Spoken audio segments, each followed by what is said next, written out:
Salut tout le monde, c'est Max. Aujourd'hui, nouvelle petite vidéo tutoriel. Comment monter un carburateur PWK. J'espère que votre confinement se passe bien. Pour ma part, ça va. Donc, moi, c'est un Voca en 21 mm. Pour toutes les tailles de carburateur PWK et toutes les marques, c'est la même chose. Ça se monte exactement pareil. Alors, quelle est la différence entre un carburateur PWK et un Dell Orto? Un PWK, il a le boisseau plat, comparé à un Dell Orto qui lui il a un boisseau rond comme celui-ci, donc ça c'est un 17.5.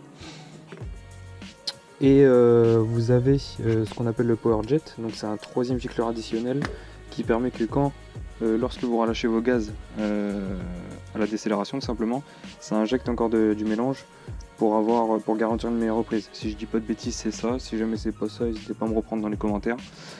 Donc voilà, donc moi j'ai jamais vu de tuto de comment démonter ce type de carburateur là. Donc il y a 3 ans quand j'ai eu celui-ci, j'étais bien emmerdé pour le monter parce que je savais pas comment on faisait. Donc pour commencer, il faut démonter le petit capuchon, donc comme sur tous les carburateurs en haut. Donc faites bien pression ici avec votre dos au milieu parce qu'il y a un ressort qui est en dessous et si jamais vous dévissez juste comme ça, il y a tout qui va sauter. Donc c'est parti. Oh.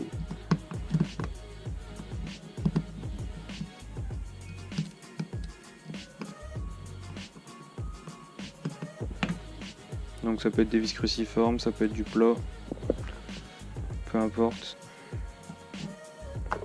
Hop, vous retirez doucement. Faites attention de ne pas perdre le joint, qui est juste ici, qui permet l'étanchéité du carburateur. Vous retirez le ressort, il y a le petit cache en plastique qui vient avec. Hop là, et après vous avez le boisseau, attention de ne pas perdre l'aiguille, qui est juste ici. Donc comme je vous disais, le boisseau il est plat, comparé à un boisseau de Dell Orto standard. Et là vous avez un boisseau de carburateur PWK, donc il est plat comparé à celui de Dell Orto, tout simplement. Donc là, pour pouvoir le monter, comme vous pouvez voir ici, donc moi j'ai juste un câble. Vous auriez le câble, vous allez avoir le câble d'accélérateur normal. Moi j'ai décidé de me mettre sur l'établi pour que vous voyez mieux tout simplement. Donc en fait vous avez le câble juste ici, vous allez l'insérer là. Là vous allez avoir une petite encoche qui est juste ici, je sais pas si vous la voyez. Hop là, tout simplement. C'est pas sorcier, j'ai envie de dire. Donc vous prenez le ressort, vous prenez votre câble d'accélérateur. Là vous avez un détrompeur, donc une partie plus grosse avec une partie qui se resserre pour pas que justement votre câble s'en aille. Donc vous passez dans un premier temps dans la partie plus grosse.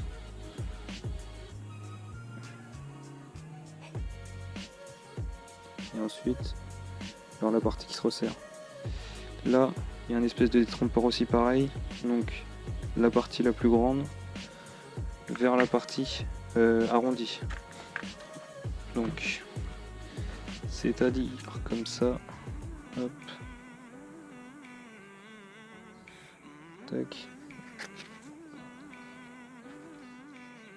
Donc là vous passez vers la partie qui se rétrécit, et du coup la partie la plus grande vers la partie arrondie. Hop là. Une fois que ça c'est fait, vous pouvez remettre le boisseau. Hop là. Là, vous faites passer votre câble avec. Normalement, vous avez un petit guide qui vient sur le dessus du capuchon, pour pouvoir guider le câble d'accélérateur vers votre base de pilotage. Hop, comme je disais juste avant, faites attention à ne pas perdre le petit joint qui garantit l'étanchéité. Hop, vous faites pression et puis vous refermez comme un carburateur lambda. Et je vais vous montrer que tout sera bon.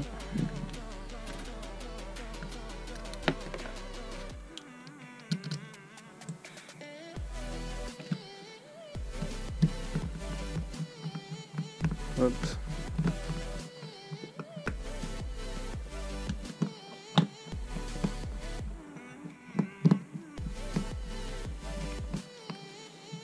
Hop là, donc après, comme vous pouvez voir, et ça fait son taf le boisseau s'ouvre pour admettre l'essence, pour admettre l'air pardon. Et puis voilà.